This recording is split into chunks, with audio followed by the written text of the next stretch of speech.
jsem dostala. Pojďte víc do publika. Mikrofon, ale. Dá ještě ten kabelko.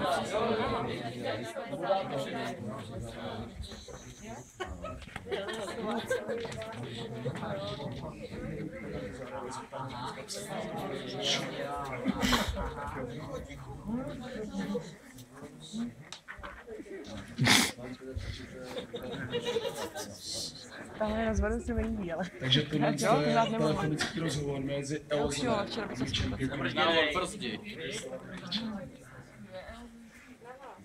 Hodně nahlas. Hej, Miči, ty starý osteoporetiku. Dáme dneska gangbang. Kámo, zrovna jsem prováděl anální alpinismus s Eržikou, ty vole.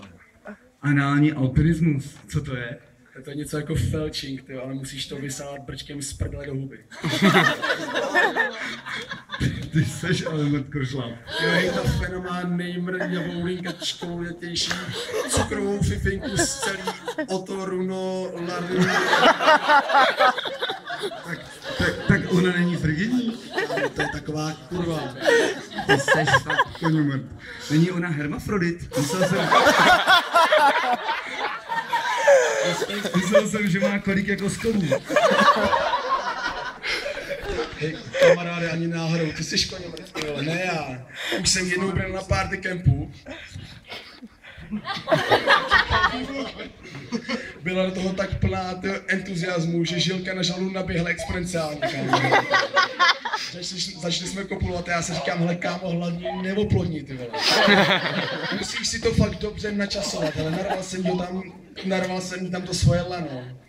Přepnul jsem na varp pohon, hele, ta byla z toho tak rozpalená, že málem skončila v kurně.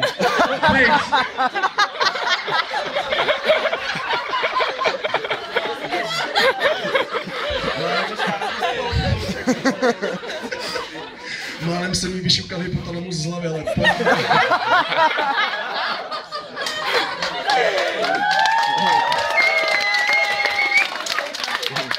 poválila mi ho v puse, já si říkám, hele, víc zubů má se už jenom žralok. Říká mi, ty ostrovačice jedna, musíš tu hubu rozcapít. Rozcapit, nauč se skloňovat. Vole, já nejsem z Prahy, já jsem Ostravák, paník pičo! Jdem dneska na pivo. Jasná, nalejm tam nějaký volný radikál, ať už mi vysublimuje ta skybola. To bude zas na hajzlu tyho dždímat, ty vole. A džíhat taky. Tak zdar jak svině, dezoláte, čus. Čus.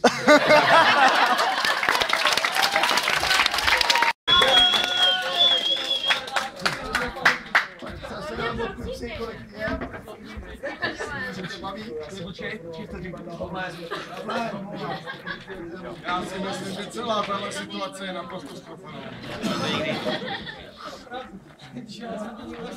Takže prostě realita, něco jako krásná pohádka na dobrou noc pro malé děti. Frigidní ostrovačice z party campu vysála brčkem pivo s koňomrdem. A fena Eržika se povalovala. Mezitím frigidní fifinka ukradla velký žalud. Stromokocům. Stromokocurská fena na ní vycenila víc zubů. V tom zasáhl takže jakže hermafrodit a vznikla bitka o žalud. Kurvě, bič. Z toho praskla žilka, protože měla poškozený hypotalamus. O kousek dále kryšpíni kopulovali se zlatým kolíkem z varpohonem. Dali si kurva velký pozor, aby se neoplodnili. Z chatky se ozval demižonský mrtkošlap a řekl: já jsem z Prahy! A následně použil exponenciální entuziasmus a udělal na záchodě gangbang.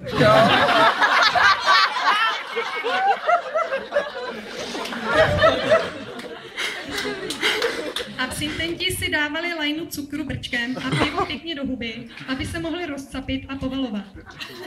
Pár týpků se heclo k felčingu a nakonec si dali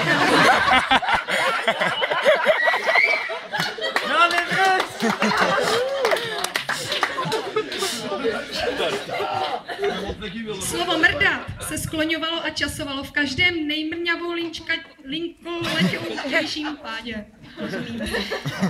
Po party campu se asi všichni sejdeme s osteoporózou na orlo. Volně radikální Pegás si z toho hodil přes skobulano a musela přijet urna, aby ho dezoláta jednoho odklidila.